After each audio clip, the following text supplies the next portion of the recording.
Vamos lá, pessoal. Tomar uma aguinha aqui, né? Aguinha de ferro. Tá joia? Vamos lá.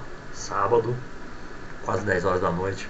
Vou ter que dar uma parada, viu, gente? Daqui a pouco não vai ter jeito de colocar mais não. Mas vamos ver se a gente consegue terminar pelo menos a República Velha aqui, para vocês não ficarem com prejuízo muito grande aí nessa história. Tá?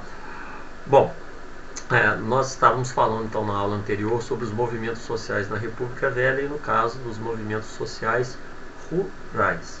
Né? Desses movimentos faltou a gente falar um pouco aqui do cangaço. Né? O cangaço foi um movimento que aconteceu entre 1870 e 1940. Tá? Olha só, gente, quais foram os fatores do movimento do cangaço? Aqueles mesmos. Tá? Tinha política voltada para o povo, principalmente na área rural? Não tinha. Tá legal? Esse povo estava totalmente abandonado. Sofriam todo tipo de violência. Tá? Então teve uma hora que uma parcela desse povo cansou de apanhar e começou a bater. Tá? Os caras falam, cansaram de sofrer violência e começaram a praticá-la. Então foi um movimento violento, tá joia? Não se tratou exatamente de um movimento social no sentido de você ter um projeto, entendeu? Se você pegar a Guerra do Contestado, por exemplo, qual é o projeto? Derrubar a República e arrumar terra para eles poderem trabalhar e viver. No caso da aldeia de Canudos, salvar a alma deles, enquanto isso viver numa aldeia celestial, né, que seria a aldeia de Canudos, uma vida meio comunitária ali, e viver ali uma vida de pureza, rezando, tal, né, esperando o fim do mundo ali. Existiam projetos, mesmo que sejam projetos que aos nossos olhos hoje apareçam bastante ridículos, mas na época, dentro daquele contexto, para eles não era. Né? No caso do cangaço vai ser um pouco diferente, porque não existia projeto nenhum. Tá joia? Era aquilo que a gente costuma chamar de banditismo social. Tá joia? Ou seja, era um tipo de bandidagem que surgiu como forma de escape da vida violenta, da vida miserável que essa população sertaneja vivia, ou pelo menos parte dela. Né? Então a gente diz isso por quê? Porque não dá para classificar como movimento social no sentido de ter um objetivo, de ter um projeto, né, de ter um objetivo específico de melhorar a vida de qualquer pessoa. Não, eles queriam viver do quê? Dos saques, das pilhagens, dos assaltos, enfim. Né? E para não ter que levar uma vida miserável. Eles estavam na realidade tentando escapar daquela vida miserável. Por isso que o Lampião, né, que é o principal cangaceiro, é o mais conhecido de todos, ele tem uma áurea assim de herói, né, do sertão, tá joia? Então esse apesar de ser um banditismo social, essa áurea de herói, ela vem justamente por isso, por ser um movimento assim de rebelião contra aquela vida miserável que a população nordestina, né, do interior, do Nordeste, do Norte do Brasil vivia. Né? Então esses seriam os fatores do surgimento desse movimento aí. E a principal característica dele é essa, gente. É um movimento que a gente classifica como banditismo social. Ele não existia um projeto. Né? E a gente diz que esse movimento existiu de 1870 até 1940, então é lógico, não existia um movimento unificado. Eram vários grupos de cangaceiros aí espalhados pelo país, mas esse movimento é bastante característico do Nordeste, do interior do Nordeste brasileiro, mas também existiam movimentos muito semelhantes em outros lugares do país. Né? Quanto mais distante das cidades, dos grandes centros, era mais comum você encontrar grupos, né, de bandoleiros aí, ou então de cangaceiros que apresentavam características semelhantes. Tá joia? Então não existia uma unidade entre esses grupos. Né? Cada um tinha um grupo, tinha lá o seu grupo de cangaceiro, que tinha lá os seus líderes, e eles passavam de cidade em cidade, de vila em vila, assaltando, ou então contando, às vezes até com a ajuda da população, dependendo dos laços que se formavam entre esses grupos e as comunidades. Como, por exemplo, hoje nós temos um exemplo que a gente pode traçar como paralelo, que são as comunidades que existem nas favelas, né, nos morros do Rio de Janeiro, aí nas favelas, nas grandes cidades, onde você encontra vínculos, né, elo de ligação entre a comunidade local com os traficantes. Então, quer dizer, é banditismo, né, mas existe vínculo social desses bandidos com a comunidade local. Né? Então, aquilo que o governo, aquilo que o Estado não presta, aquilo que o Estado não assiste essa população, né, esses grupos aí eles acabam fazendo o papel do Estado, ocupando o lugar que deveria ser do Estado. Como o Estado não ocupou aquele lugar naquela comunidade, então esses grupos aí marginais é que acabam ocupando esse espaço, né? Então por isso que existem esses vínculos aí entre a comunidade e esses grupos aí, né? Então dependendo dos laços que se formavam, você tinha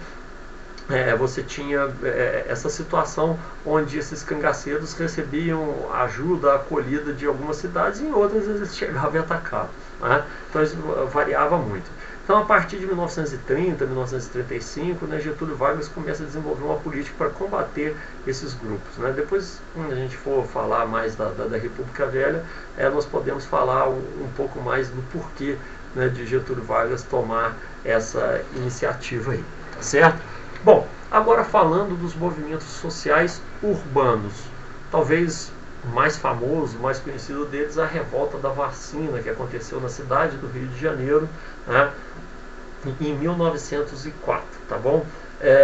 Bom, o que foi que aconteceu ali, gente? Quais foram os fatores dessa revolta da vacina? O próprio nome já diz, a vacina. O que aconteceu? Nessa época, a capital do Brasil, Rio de Janeiro, passa por vários problemas, né, de pestes, de epidemias de doenças, né, varíola, tá, a febre amarela, né, era uma cidade infestada por ratos, por insetos, o esgoto em muitos lugares do centro do Rio de Janeiro corria a céu aberto, né, então era uma cidade muito precária do ponto de vista da infraestrutura, então era necessário se mudar isso, né. Então, o presidente Rodrigues Alves, então, que era o presidente na época, juntamente com o prefeito da cidade, né, no momento, não consigo me recordar do nome, Pereira Passos, a joia. Pereira Passos, então, ele, juntamente com o Rodrigues Alves, eles empreendem aí uma política voltada, né, para poder sanar esses problemas aí de infraestrutura do Rio de Janeiro e também resolver esse problema das epidemias, das doenças, né? Então você teve vamos dizer, duas ações governamentais aí, tanto da prefeitura quanto também do governo da presidência da República, né? Que era reestruturar o centro do Rio de Janeiro, né, construindo galerias de captação de águas pluviométricas, de captação de esgoto, alargamento de ruas, construção de avenidas, novos prédios públicos, enfim, mudar toda a infraestrutura da cidade, que era necessário, né, e fazer também uma campanha sanitária, né, para poder livrar o Rio de Janeiro desses insetos, dos ratos, enfim, e também eliminar essas doenças, né. Aí é nesse sentido que entra vamos dizer assim, em ação uma figura que ficou muito conhecida, né, que é a de Oswaldo Cruz, tá certo? O Oswaldo Cruz era sanitarista, né, cientista, pesquisador, enfim, e deu a sugestão de fazer uma campanha de vacinação. Só que essa campanha, de que forma ela foi feita? Não houve nenhuma campanha de esclarecimento à população de como aconteceria, por que aconteceria então essa vacinação. E foi baixada uma lei, né, que tornava a vacinação obrigatória para a população. Ou seja, se o cara não deixasse entrar na casa dele, chamava-se a polícia arrombava a porta e entrava, pegava a pessoa à força e vacinava, tá? Então, era uma ação que mostrava esse elitismo, essa visão elitista do governo, né? Não tem nenhuma preocupação com o povo, né? Então, não se preocupou em fazer uma campanha que pudesse elucidar o porquê da vacinação, né? E ela era feita de forma muitas vezes truculenta, e isso provocou a revolta da população. Não só por causa da vacinação, mas também por causa do quê? Dessa ação que eu disse de reestruturar o centro do Rio de Janeiro. Muitas pessoas foram desalojadas do centro do Rio de Janeiro, muitas delas populares, que trabalhavam ali no centro do Rio de Janeiro. Elas foram simplesmente expulsas. Teve casos, até tem registros, de máquinas que derrubaram cortiços, né, derrubaram casas de trabalhadores ali, com gente lá dentro. Pra vocês terem uma ideia do nível de falta de preocupação com a questão social que existia durante a República Velha, né? Então essa situação toda causou uma revolta muito grande. Dentro desse contexto, né, houve também pessoas que se aproveitaram. Então a oposição ao presidente da República, né, se aproveita da revolta da população e começa a fazer uma campanha difamatória contra a vacinação, né, e isso vai aumentar a resistência da população e começa a haver conflitos da população com a polícia. Né? Vamos pensar, por exemplo, hoje, né, naquelas desapropriações que o governo faz, né, quando as pessoas vão morar num lugar, numa favela, ou qualquer outro tipo de habitação, que o governo vai lá, desapropria, porque aquilo ali já tinha dono, aí quando começa a ter conflito da polícia que vai lá para cumprir ordem judicial, é uma coisa semelhante, né? Então começa a haver confronto da população com a polícia e esses conflitos acabam se transformando numa revolta generalizada na cidade do Rio de Janeiro. Então o Rio de Janeiro se transforma lá no ano de 1904 num verdadeiro campo de batalha e vai passar uma semana inteira aí em clima de guerra. O presidente Rodrigues Alves quase teve que fugir do Rio de Janeiro para não ser alvo aí da violência dos rebeldes. Né? Depois vai haver, né, o abafamento desse movimento pelas tropas governamentais, mas nada se fez no sentido também de melhorar essa questão social. Né? Então, a vacinação era boa, era necessária, a reestruturação da capital do Brasil, Rio de Janeiro, era boa e era necessária, mas a forma como ela é feita, como a gente acabou de explicitar aqui, acabou provocando então essa revolta da vacina. Tá joia? Depois leiam em casa, procure se aprofundar um pouquinho mais aí. Vamos falar agora da revolta da chibata que acontece aí no ano de 1910. Né? Então o que acontece? Negros, mulatos, mestiços extremamente discriminados dentro da marinha. Então essa revolta da chibata foi uma revolta de marinheiros, tá legal? Foi um motim de marinheiros. Já eles tomaram conta de navios de guerra ancorados na Baía da Guanabara e ameaçaram bombardear a cidade do Rio de Janeiro se as suas reivindicações não fossem atendidas. Olha o nome aí da revolta, revolta da chibata. Por quê? Porque eles estavam lutando para acabar com os castigos corporais. Então, fazia parte das punições da Marinha, né, a chibatada. E teve um cara lá, um sujeito que acabou sendo condenado a 200 chibatadas. Vamos lembrar que algumas das chibatas utilizadas tinha ponta de prego.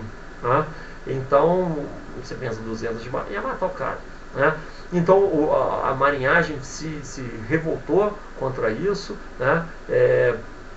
Foi fazer reivindicação, não foi aceita, então eles resolveram tomar conta dos navios, expulsaram, teve alguns oficiais que chegaram até a ser mortos, né? Expulsaram os oficiais das embarcações e ameaçaram bombardear a cidade do Rio de Janeiro. Na época o presidente era o Hermes da Fonseca. Né? Ele tentou combater os revoltosos, mas percebeu que isso não era possível, eles estavam no domínio da situação militar. Né? Então, para não ter uma guerra civil, o governo foi obrigado a ceder e atender as reivindicações dos marinheiros, que no caso tinham como líder, né, o chamado almirante negro, né, que era o João Cândido, tá certo? Ele tinha essa alcunha porque era um afrodescendente, né? E acabou sendo o principal líder desse movimento aí. Então eles exigiam o quê? Primeiro, melhoria das condições de trabalho dentro da Marinha. Quando eu falo condições de trabalho, eu estou falando de instalação, eu estou falando da comida, que era muito ruim, muitas vezes comida estragada era servida nessas embarcações. Né? Eles reivindicavam também o fim da discriminação racial, que era grande dentro da Marinha. Né? Então as pessoas que eram mestiças, os mulatos, né? E principalmente os negros, eles nunca conseguiam ganhar promoções, eles nunca eram promovidos, né? Eles sempre eram deixados de lado na hora das promoções. Então eles reivindicavam isso também, e principalmente o fim dos castigos corporais. E pediam também a anistia aos envolvidos nesse movimento. Né? O governo foi obrigado a aceitar tudo isso e cumpriu em parte. Por que eu digo em parte? Porque a anistia, essa aí na prática não aconteceu. Né? Oficialmente teve anistia, mas extraoficialmente não teve, porque todos os envolvidos foram depois, né, perseguidos, foram presos, muitos deles acabaram mortos, o próprio João Cândido escapou por muito pouco, né, mas conseguiu sobreviver. E acaba se tornando aí uma figura heróica na história do Brasil, porque lutou pela melhoria das condições de vida, mesmo que de um universo limitado, no caso os marinheiros, né, da Marinha Brasileira. Mas foi um episódio, uma revolta importante. Tá? E por fim, vamos falar aqui bem rapidamente das chamadas revoltas tenentistas. Né? As revoltas tenentistas foram foi um movimento militar, um movimento que aconteceu dentro do exército. Era chamado de tenentismo por quê? Porque seus principais líderes eram oficiais do exército brasileiro, mas da patente mais baixa, tenentes. Não quer dizer que eles eram só de tenentes, não, mas basicamente tenentes. Então eram pessoas que vinham das classes médias urbanas, que vinham com uma mentalidade mais voltada para o comércio, para a indústria, né, e queriam mudanças no governo. E esse governo da República Velha não queria mudança nenhuma. Né? Então eles exigiam, por exemplo, o voto secreto para acabar com o poder dos coronéis. Já que eles queriam uma política mais urbana, mais industrial, lógico que isso não interessava aos coronéis. Então o que acontece? Né? Queremos o voto secreto para acabar com o poder dos coronéis. É lógico que a República Velha não ia fazer isso. Então daí, né, essas pessoas, né, esses chamados tenentistas, começaram a pegarem armas para lutar contra a República Velha, com o objetivo de derrubar mesmo essa república e fazer uma nova república. Então a gente tem que entender o movimento tenentista dentro desse contexto. Né?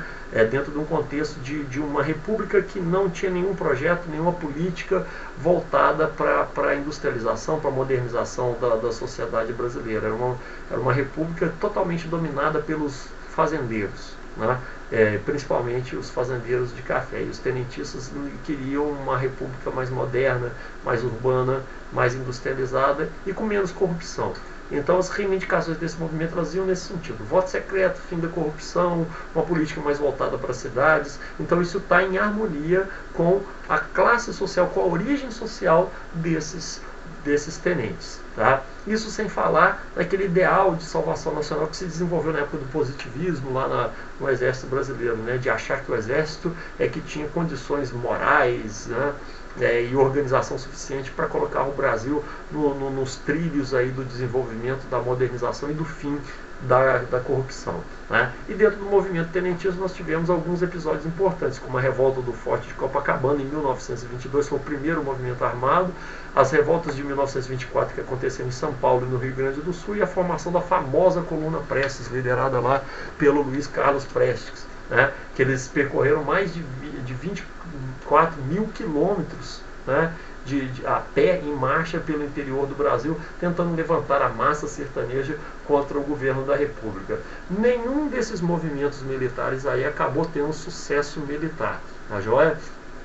Somente em 1930, então, já com a crise da República Velha, é que esses tenentes mais uma vez vão entrar em ação, e dessa vez sim vai haver uma vitória militar, colocando fim à República Velha e dando início à chamada Era Vargas. Tá bom? Gente, eu acho que eu já até venci o prazo aqui. Vou parar e depois nós vamos falar aí dos principais eventos que ocorreram nos governos, né, da República Velha. Ok?